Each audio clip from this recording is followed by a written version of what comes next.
মহারাজ, রামের সেনা আমাদের 4টি দাড়ি বেষ্টন করে ফেলেছে।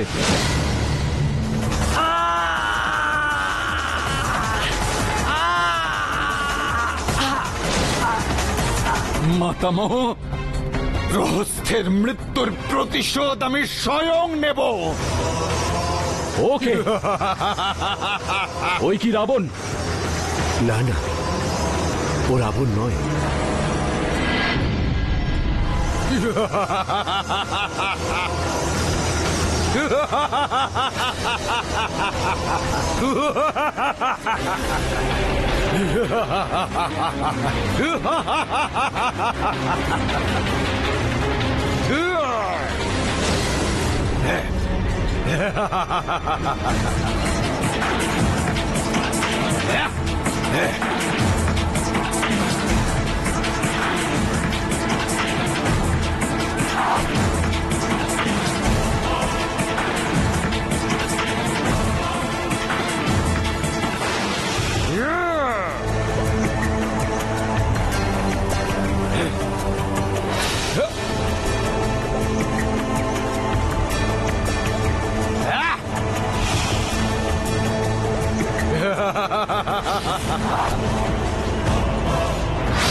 প্রভু, আপনি তো মায়াপতি।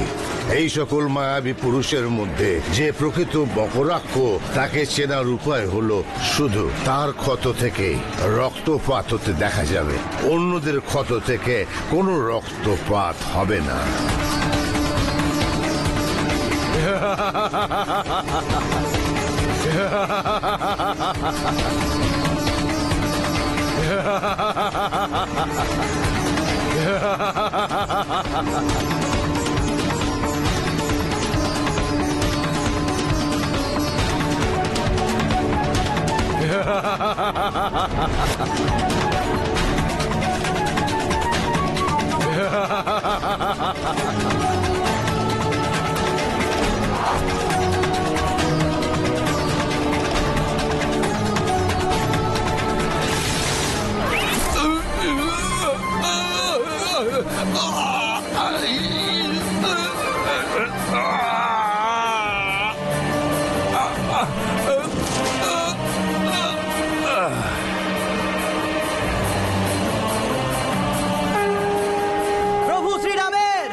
জয় আমাদের নয়,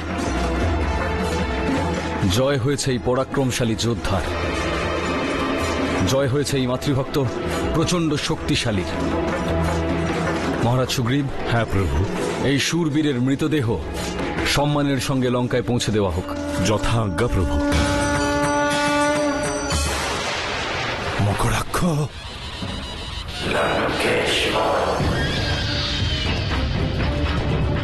মাতৃভক্ত বীর মকরাক্ষ, রণভূমিতে নিজের প্রাণের আহুতি দিয়ে তুমি সমগ্র রাক্ষস জাতির মস্তক গর্বে উন্নত করেছ।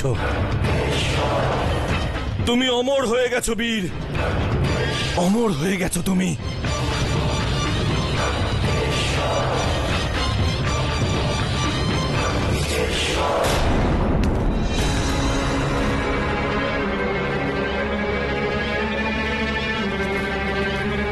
প্রণাম মাতামহ।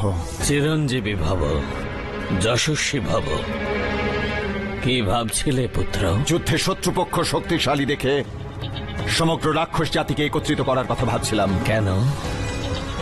তোমার তা তো পরম শক্তিশালী কুম্ভকর্ণ আছেন তো, ওনাকে জাগ্রত করো।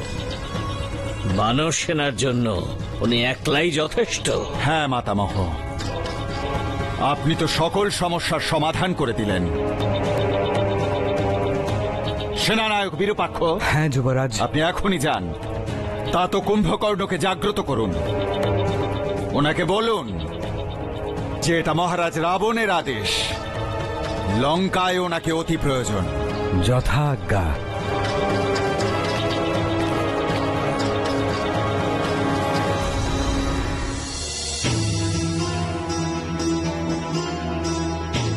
সীতা, আজ সেই দিন এসে গেছে যেদিন তোমার মনোমন্দিরে বিরাজমান সেই মূর্তি তোমার সম্মুখে উপস্থিত হবেন।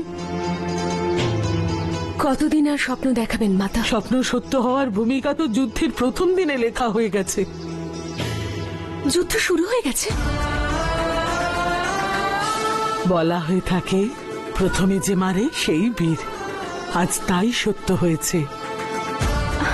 প্রথম দিনই বানরদের সেনাকে তুচ্ছ মনে করা অহংকারী রাক্ষস বীরদের শ্রীরামের সেনা পরাস্ত করে দিয়েছে। সত্যি? মাতা, আর কি সংবাদ আছে যুদ্ধের? আমার রঘুবীর কেমন আছেন? আর ভ্রাতা লক্ষণ, ওনাদের কোনো ক্ষতি হয়নি তো? ক্ষতি তো কেবল ওনাদের শত্রুর ভাগ্যে লেখা আছে সীতা। এর প্রভাব ওই পাপী রাবণের ওপর কখন পড়বে? পড়ে গেছে কন্যা। কি শুনেছি উনি ওনার ভ্রাতা কুম্ভকর্ণকে জাগাতে চান।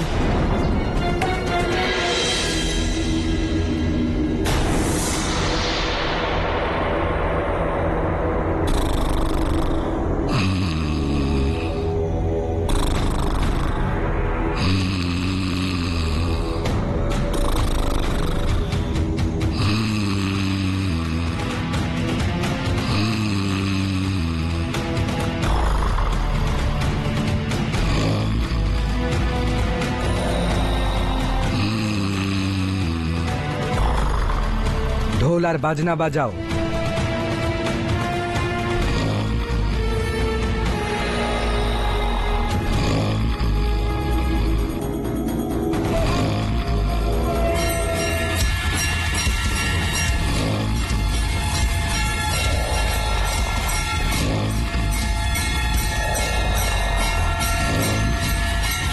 সৈনিকগণ, ঢোল বাজনা আর মঞ্জিরা ওনার কানের নিকট নিয়ে গিয়ে সজোরে বাজাও।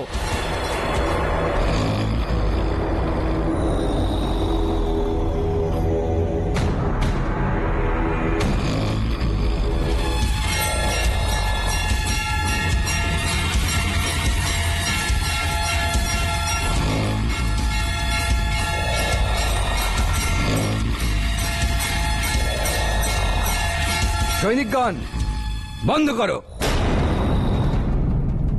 বল্লমের তীক্ষ্ণ অগ্রভাগ দিয়ে ওনার শরীরে খোঁচা দাও।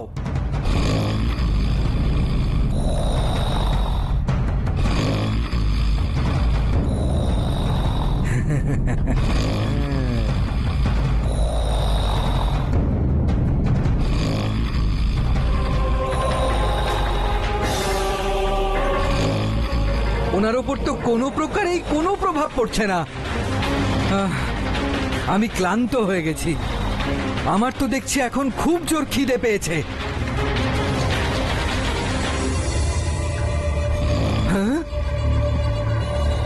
খিদে? সৈনিকগণ, এখনই ওনার জন্য আহারের আয়োজন করো। হয়তো উপাদেয় খাদ্যের সুগন্ধে উনি নিদ্রা থেকে জেগে উঠবেন।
মহারাজ,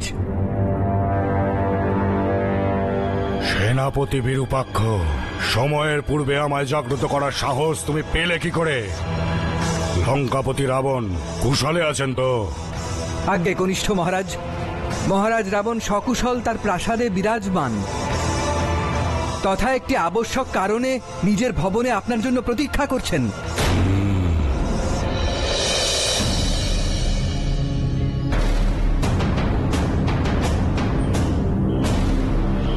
প্রণাম মহারাজ। দীর্ঘায়ু ভব। মহারাজ, বিরূপাক্ষ আমায় যা যা বলল তা কি সত্য? হ্যাঁ ভ্রাতা, লঙ্কা এই মুহূর্তে খুবই সংকটে আছে, সেই কারণেই তোমাকে অসময়ে জাগাতে হলো। এখন আমাদের সকলের আশা শুধু তোমারই ওপরে।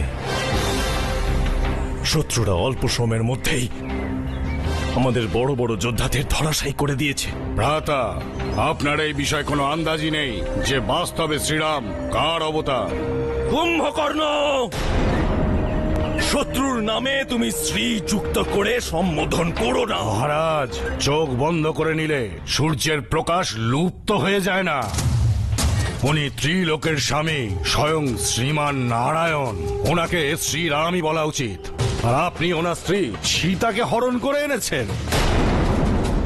উনি স্বয়ং মা লক্ষ্মীর অবতার। তো কি করতাম আমি?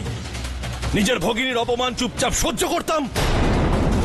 নিজের প্রিয় ভ্রাতার মৃত্যুর প্রতিশোধের আগুন নিজের মনে জ্বলতে দিতাম? সেটা কি আমার কর্তব্য ছিল না? ছিল। তাহলে সেই কার্য বীরের ন্যায় করতেন। চোরের ন্যায় একজন স্ত্রীকে হরণ করে আপনার কি মস্তক গৌরবে উন্নত হয়েছে? সীতাকে হরণ করার সময় আপনি কি ধর্ম আর অধর্মের কথা ভাবেননি? মন্দোদরী বৌদি আর বিভীষণের নীতি ধর্ম যুক্তির কথা শোনেননি? কেবল আপনার কামনা বাসনা পূরণের অজুহাত খুঁজেছেন আপনি। তারই ফলে আজ সমগ্র লঙ্কাবাসী দুঃখ ভোগ করছে। মানছি আমি যে চিত্তের মোহে আমি পরস্ত্রীকে অপহরণ করেছি। মানছি আমি যে ভ্রমের বশে নারায়ণকে চিনতে পারিনি। আমি মানছি যে গৌরব আর অহংকারে মত্ত হয়ে আমি কারোর পরামর্শ শুনিনি। কিন্তু তুমিই বলো যে এখন এই সব কথা বললে কি ইতিহাস অন্য কথা বলবে? কুম্ভকর্ণ, এই সময় তোমাকে শুধু এই সিদ্ধান্ত নিতে হবে যে নিজের ভ্রাতা, নিজের রাজ্য আর নিজের রাক্ষস জাতির প্রতি তোমার কি কর্তব্যবোধ আছে। সংকটে শিক্ষা তো সকলেই দেয় কুম্ভকর্ণ, কিন্তু ভ্রাতা সেই হয় যে সংকটের কালেও সঙ্গ ছাড়ে না, সহায়তা করে। সিদ্ধান্ত তোমার নিজের। রাবণের সঙ্গে সঙ্গে সমগ্র রাক্ষস জাতির বিনাশ তুমি স্বীকার করছো কিনা? যদি মনে কোনো সন্দেহ থাকে অথবা কর্তব্যের পথ স্পষ্ট দেখতে না পাও, তাহলে যুদ্ধভূমিতে গিয়ে কোনো লাভ হবে না কুম্ভকর্ণ। ফিরে গিয়ে নিদ্রা যাও।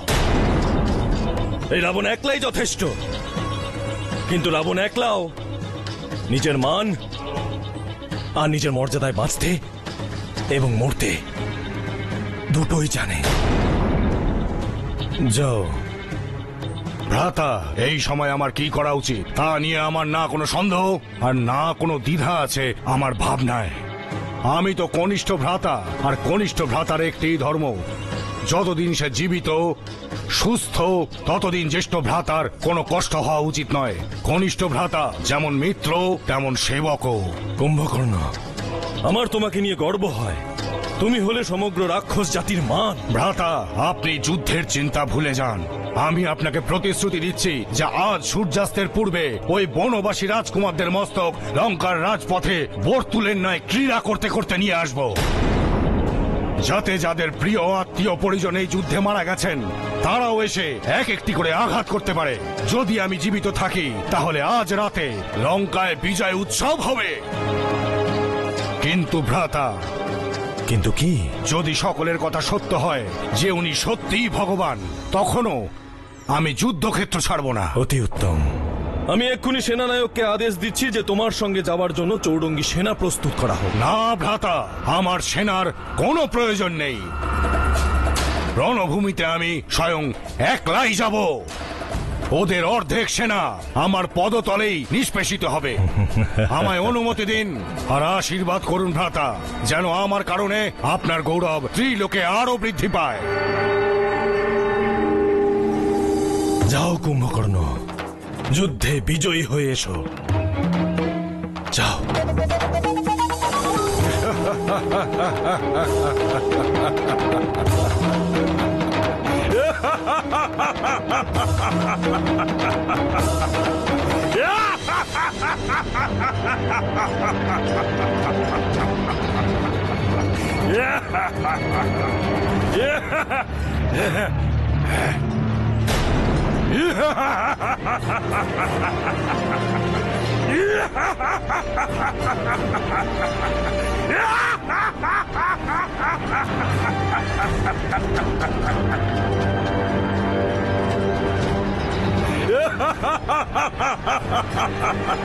এ কে?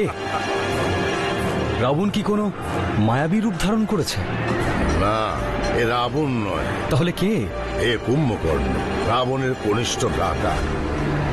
ব্রহ্মাদেবের বর লাভ করে ইনি 6 মাস ঘুমন, তারপর একদিনের জন্য জাগ্রত হন। তাহলে কি ওর 6 মাস আজই সমাপ্ত হয়েছে? না, রাবণ বিপদকালীন তৎপরতায় বলপূর্বক জাগ্রত করেছেন ওনাকে। প্রভু, ওই দেখুন, বিভীষণ তার ভ্রাতা কুম্ভকর্ণকে সদুপদেশ দিতে যাচ্ছেন।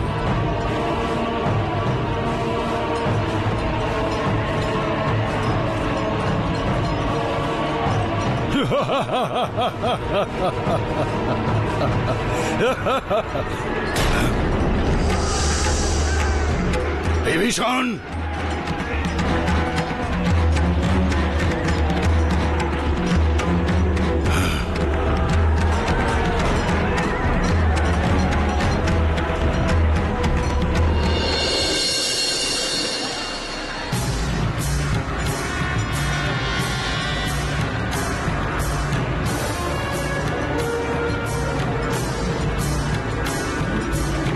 বিভীষণ, কি আশীর্বাদ দেব তোমায়? ভ্রাতা, আপনি আমায় আশীর্বাদ করুন, আমি যেন সর্বদা ধর্ম আর নীতির পথে চলতে পারি। ধর্ম কি আর অধর্মই বাকি, এর ব্যাখ্যা দেশ ও কালের অনুরূপে সেই সময়ের জন্য আলাদা হয়। কিন্তু জীবনে এমন অনেক সময় আসে যাকে ধর্ম সংকট বলে, যখন এটা নির্ণয় করা কঠিন হয়ে ওঠে যে প্রাণীর ধর্ম কি আর কর্তব্যই বাকি। সেই সময় সকল প্রাণী নিজের সংস্কার দিয়ে নিজের ধর্মকে নিশ্চিত করে। যেমন তুমি নিজের ভ্রাতা, নিজের দেশ আর নিজের কুলত্যাগকেই নিজের ধর্ম বলে মনে করেছো। না ভ্রাতা, জ্যেষ্ঠ ভ্রাতাকে আমি ত্যাগ করিনি। ভ্রাতা তো আমাকে পূর্ণ দরবারে সকলের সম্মুখে ধাক্কা মেরে অপমানিত করে আমাকেই ত্যাগ করেছেন। আমি ওনাকে অধর্ম থেকে সরিয়ে আনতে চেয়েছিলাম, কিন্তু কামনার বশে ওনার কাছে অধর্মই শ্রেয়। আমি ওনার সম্মুখে সন্ধির প্রস্তাব নিয়ে গিয়েছিলাম, আর এই সময় আপনার সম্মুখেও আমি সন্ধির প্রস্তাব নিয়ে উপস্থিত হয়েছি। ভ্রাতা, যে লঙ্কা রাজ্য প্রভু শ্রীরাম আমায় প্রদান করেছেন তা আপনাকে সমর্পণ করছি। কিন্তু আপনি এই সংহারকে বন্ধ করুন, এতে আমাদের রাক্ষস জাতির সম্পূর্ণ বিনাশ হয়ে যাবে। এর কারণ মহারাজ রাবণের দুরাচার, আর আপনিও তো এই দুরাচারের সঙ্গে একমত নন, তাই না ভ্রাতা? বলুন। হ্যাঁ, আমি ওনার সঙ্গে একমত নই।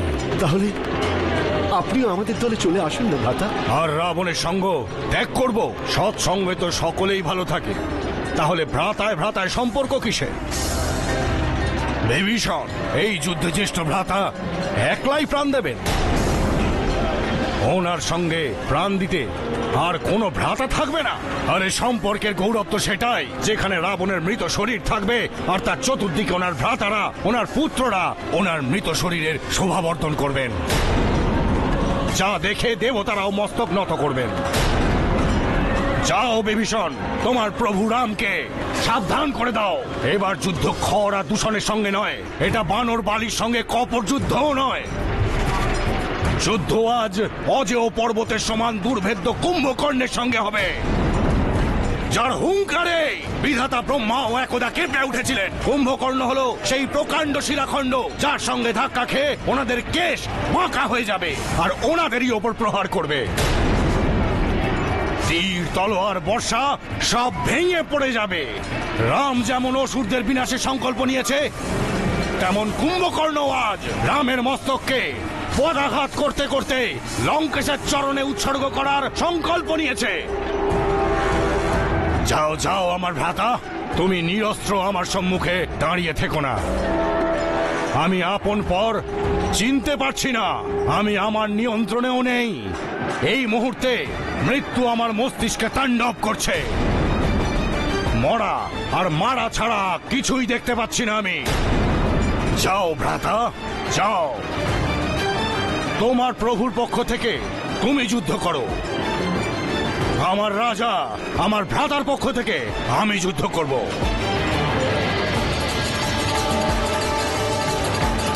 এই সময়ে এটাই হলো আমাদের ধর্ম, এটাই হলো আমাদের কর্তব্য, আর এটাই হলো আমাদের লক্ষ্য।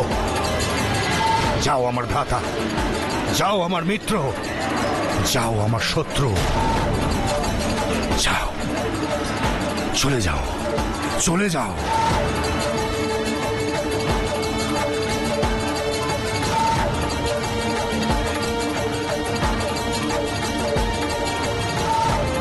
চলে যাও বিভীষণ, চলে যাও।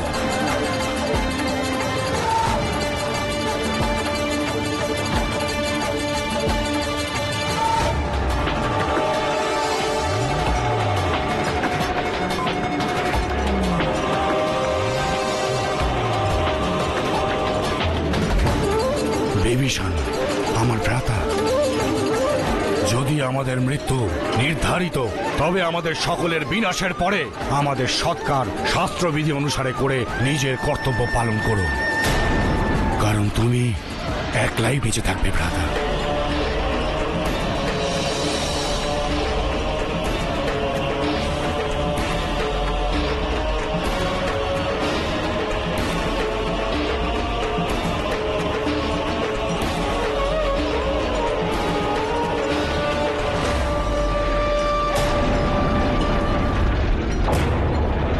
ওই দেখুন, মনে হচ্ছে কুম্ভকর্ণ কথা শোনেননি। বিভীষণ মহাশয় উদাস হয়ে ফিরে আসছেন।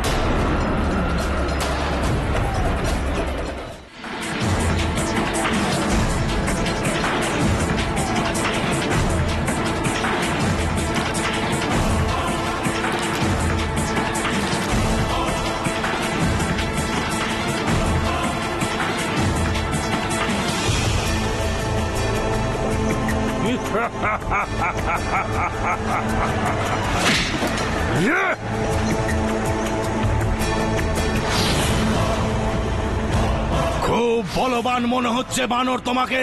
কে তুমি? বানর সুগ্রীব, নাকি তার পুত্র? নাকি তুমি সেই যে আমাদের লঙ্কায় আগুন জ্বালিয়ে দিয়েছিল? এই তিনজনের মধ্যে কে তুমি? আমার হাতে মৃত্যুর পূর্বে নিজের আর নিজের পিতার নাম বলো বানর। আমার পিতার নাম শুনলে তোমার ওই গগনচুম্বী মস্তক লজ্জায় নত হয়ে যাবে। যে মহাশক্তিশালী তোমার জ্যেষ্ঠ ভ্রাতা মহাপরাক্রমশালী রাবণকে অনেক দিন নিজের পুচ্ছে বেঁধে রেখেছিলেন, সেই মহাবলীর আমি পুত্র। আমার নাম অঙ্গদ। সেই অঙ্গদ যার তার পিতার হত্যাকারীকে নিজে হাতে সেবা করতে লজ্জা করে না। নিজের পিতার নাম তুই অনেক উজ্জ্বল করেছিস অঙ্গদ। যতদিন বাঁচবি সংসার নিন্দা করে যাবে তোর। আমি তোকে হত্যা করে সেই নিন্দা থেকে মুক্তি দেব ওরে বানর।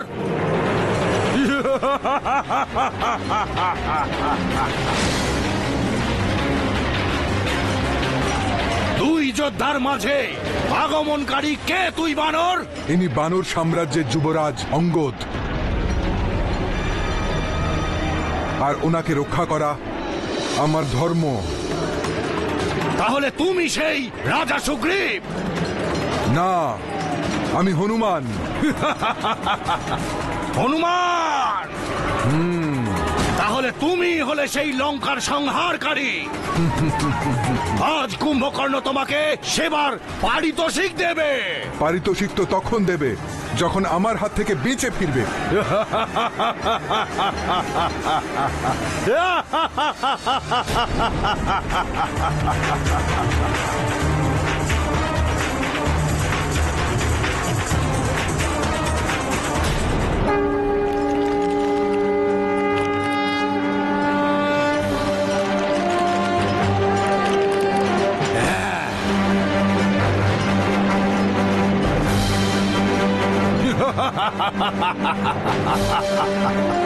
কুম্ভকর্ণ, আজ এই পর্বতের নিচে তোমার সমাধি হবে। হনুমান, আমি তোমাকে এরও উত্তর দিচ্ছি, নিজের মনের ইচ্ছা পূর্ণ করে নাও। আর আমি প্রতিশ্রুতি দিচ্ছি যে যদি আমি এই শিলার আঘাতে একটুও বিচলিত হই, তবে নিজের হার স্বীকার করে নিজ নগরীতে ফিরে যাব। ঠিক আছে, তাহলে এই নাও। ইয়া!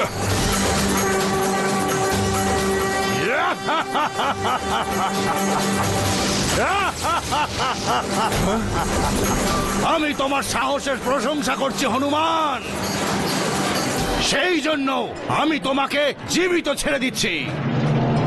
এখন যদি আর কোনো ইচ্ছে বাকি থাকে তাহলে যাও, গিয়ে তোমার প্রভু রাম আর লক্ষ্মণকে জিজ্ঞেস করো যে এখনো তারা লুকিয়ে কেন বসে আছে। কুম্ভকর্ণ তাদের যুদ্ধের জন্য আহ্বান জানাচ্ছে, তারা ময়দানে এসে আমার সাথে যুদ্ধ তো করুক। আমি আর এই আস্ফলন সহ্য করতে পারছি না। ও আমাদের সমগ্র সেনাদলকে বিনাশ করে দেবে। আমায় অনুমতি দিন। যাও লক্ষণ, বিজয়ী ভব।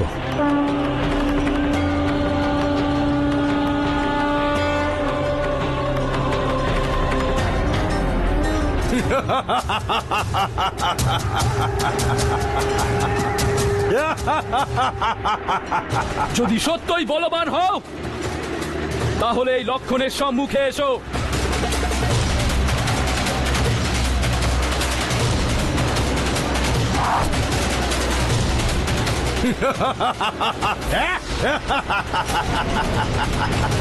লক্ষণ, একলাই এসেছো? যদি তোমরা দুই ভ্রাতা একসঙ্গে মরতে না চাও তাহলে তাই হোক। ব্যর্থ আস্ফলন করে কোনো ফল হবে না কুম্ভকর্ণ।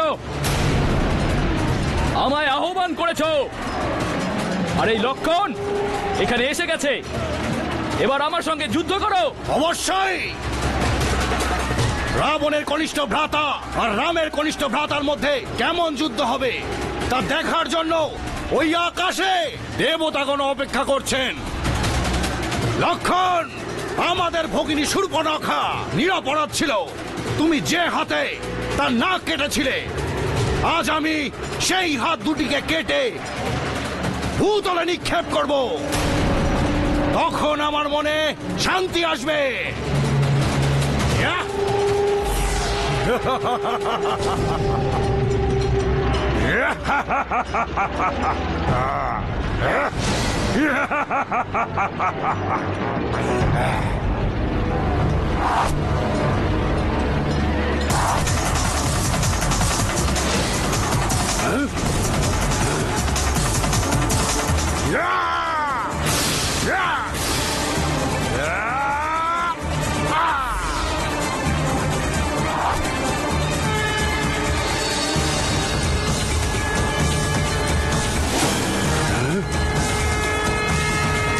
এই অস্ত্রসমূহকে কেবল শিবই নষ্ট করতে পারতেন। আজ তুমি নষ্ট করেছো। আমি তোমার প্রশংসা করছি, কিন্তু এবার তুমি এই অস্ত্রকে নষ্ট করতে পারবে না।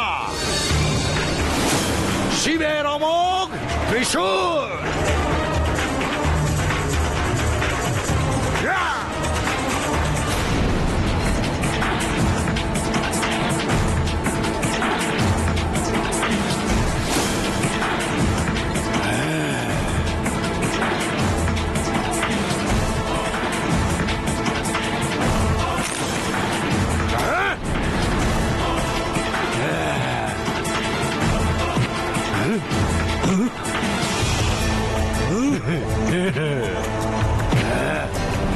কে তুমি?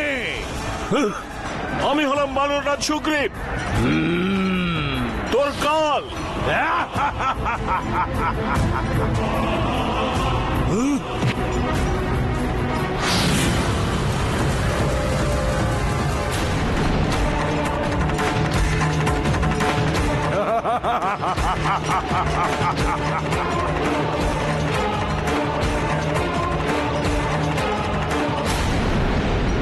ভালোই হয়েছে যে আমি তোমায় পেয়ে গেছি। চলো বানররাজ, তোমাকে নিয়ে গিয়ে মহারাজ লঙ্কেশের চরণে নিক্ষেপ করে দেবো। তোমাকে মুক্ত করতে তোমার সেনা দলকে অস্ত্র সমর্পণ করতে হবে। প্রভু, যদি কুম্ভকর্ণ সুগ্রীবকে ধরে নিয়ে যায় তাহলে সমগ্র বানর সেনা হতাশ হয়ে পড়বে প্রভু।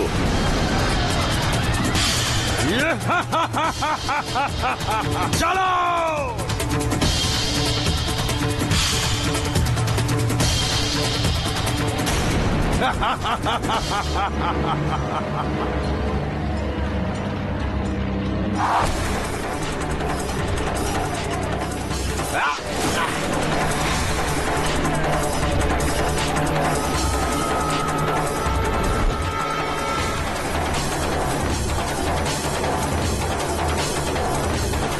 তাহলে তুমিও এসে গেছো, খুব ভালো করেছো। আমি কেবল তোমারই প্রতীক্ষা করছিলাম এখানে। এটা বুঝে নাও যে তুমি স্বয়ং মৃত্যুর দেবতা কালের সম্মুখে দাঁড়িয়ে রয়েছো। আমি মৃত্যু দেবতাকে সাক্ষাৎ দেখছি, যিনি এই প্রতীক্ষায় দাঁড়িয়ে আছেন যে কখন আমার বাণে তোমার মস্তক ছিন্ন হবে আর তিনি তোমার প্রাণ নিয়ে যমলোকে চলে যাবেন। তার নির্ণয় তো এখনই হয়ে যাবে যে কে জমপুরিতে যাবে। মৃত্যুর প্রবেশদ্বার দেখতে চাও? তাহলে এই নাও।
না,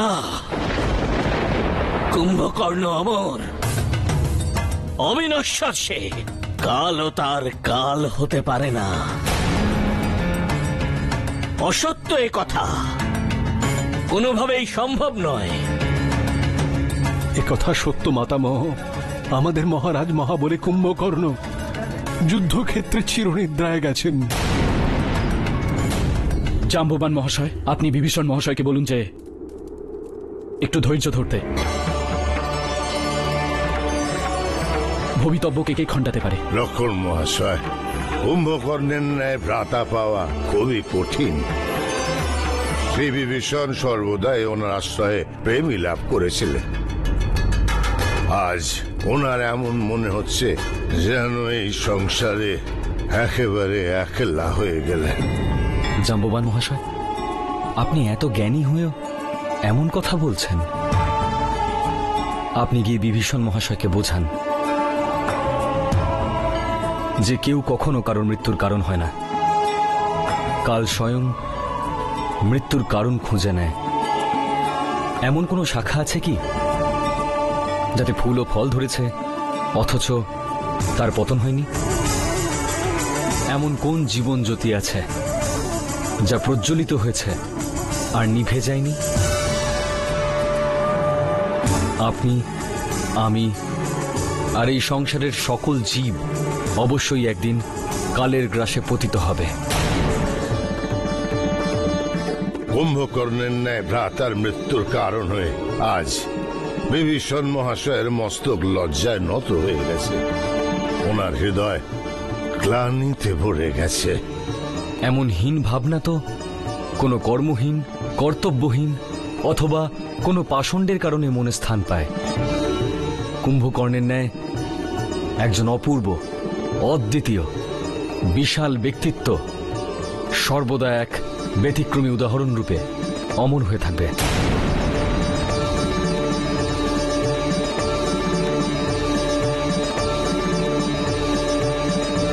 না ভূত, না ভবিষ্যৎ, না কুম্ভকর্ণের পূর্বে কোনো কুম্ভকর্ণ জন্মেছিল, আর না কুম্ভকর্ণের মৃত্যুর পরে কোনো কুম্ভকর্ণ জন্মাবে। চিরনিদ্রায় ছিল তার নিয়তি। চিরনিদ্রায় লীন হওয়ার পরেও ওনার নাম সর্বদা জীবন্ত থাকবে, জাগ্রত থাকবে। কুম্ভকর্ণের আত্মা সর্বদা অবিনাশী হয়ে থাকবে। এমন বীর হয়েও সে অধর্মের সঙ্গী হয়েছে, পাপীর সঙ্গী হয়েছে। এটা তারই পরিণাম। এতে বিভীষণ মহাশয়ের কোনো দোষ নেই।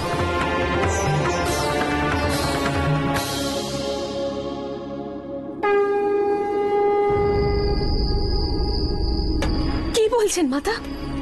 রঘুনাথের বাণ কুম্ভকর্ণকে চিরনিদ্রা দান করেছে? উনি তো সকল অসুরদের মধ্যে সবচেয়ে শক্তিশালী ছিলেন। কন্যা, তোমার স্বামী শ্রীরাম তো সর্বশক্তিমান। কুম্ভকর্ণের মৃত্যুর পর গভীর আঘাত পেয়েছেন মহারাজ। মাতা, এই আঘাত কি তার হৃদয়ে কোনো পরিবর্তন ঘটাতে পারল? এই তো হলো দুর্ভাগ্যের বিষয়। আঘাত হয়তো হৃদয়কে কিঞ্চিত বিচলিত করে, কিন্তু কুমতি, কুপথ তাকে এক কণাও বিচলিত করতে পারে না। রাম, এবার লঙ্কেশ আসছে যুদ্ধক্ষেত্রে তোর মৃত্যু রূপে। কাল শুধু তোকেই নয়, তোর সঙ্গে সঙ্গে তোর সমগ্র সেনাদেরও আমি শেষ করে দেব। না পিতা,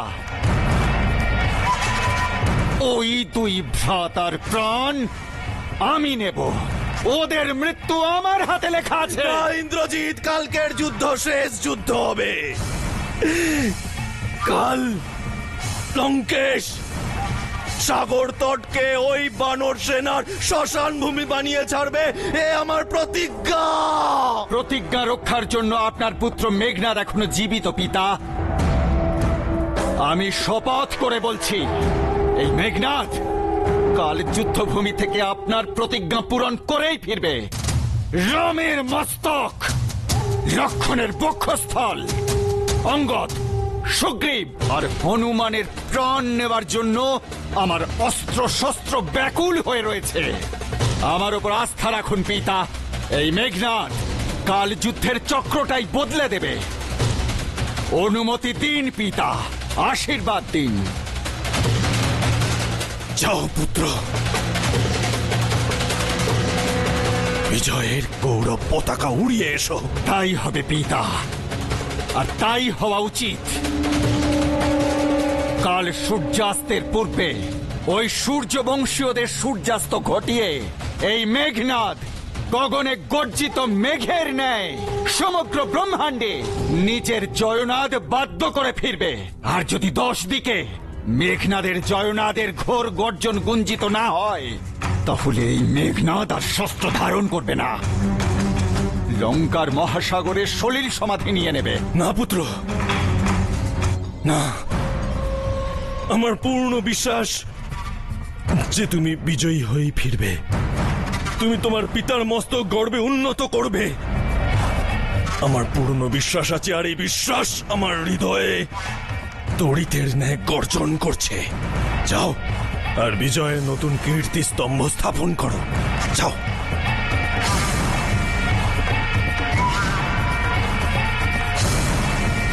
বিজয়ী ভাবো, যাও।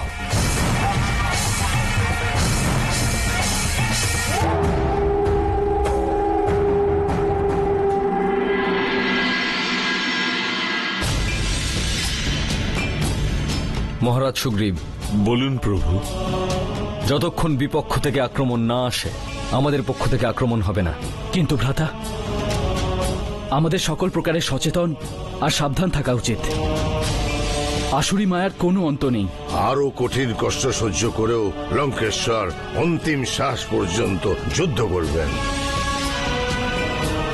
এবার তো মনে হচ্ছে যেন রাবণ নিজেই যুদ্ধের কাণ্ডারি হয়ে সমর ক্ষেত্রে আসবে। ভ্রাতা, লঙ্কায় এমন একজন যোদ্ধা এখনো আছে যে যুদ্ধ সঞ্চালন করতে সমর্থ, স্বয়ং রাবণ অথবা তার পুত্র মেঘনাদ।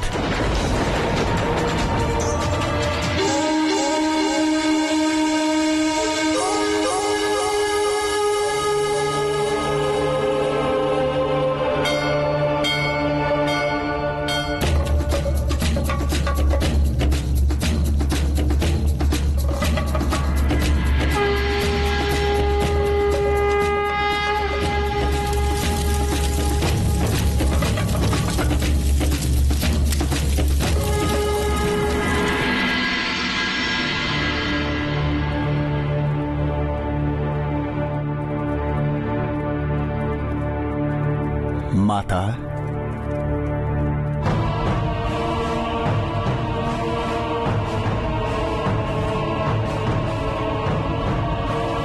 মাতা, আজ আপনার জ্যেষ্ঠ পুত্র যুদ্ধের সেনাদের নেতৃত্ব দিতে চলেছে। এমন খুশির মুহূর্ত, আর আপনি এখানে দাঁড়িয়ে না জানি কি ভাবছেন?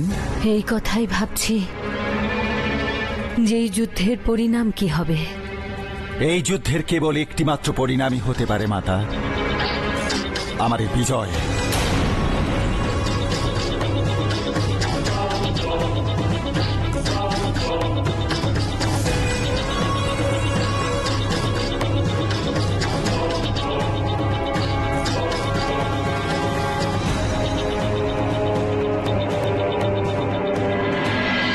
যুবরাজ ইন্দ্রজিতের, যুবরাজ ইন্দ্রজিতের। তাহলে আজও যুদ্ধ হবে। লক্ষণ মহাশয়, লঙ্কা এত শীঘ্র হার স্বীকার করতে পারে না। মনে হচ্ছে আজ যুদ্ধের নেতৃত্ব কোনো শক্তিশালী যোদ্ধা দিচ্ছে। যুবরাজ ইন্দ্রজিতের, যুবরাজ ইন্দ্রজিতের, যুবরাজ। তাহলে মেঘনাদ আসছে।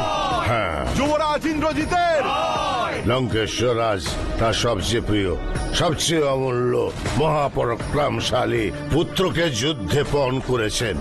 আজ মেঘনাদ যুদ্ধক্ষেত্রে আসছে প্রভু।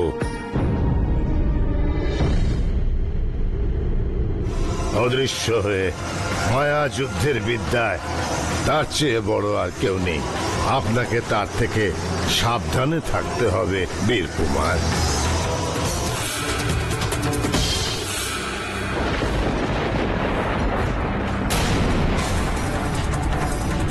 কিছুক্ষণের মধ্যেই রাম এবং লক্ষণ আমার নাগপাশের আক্রমণে প্রাণত্যাগ করবে।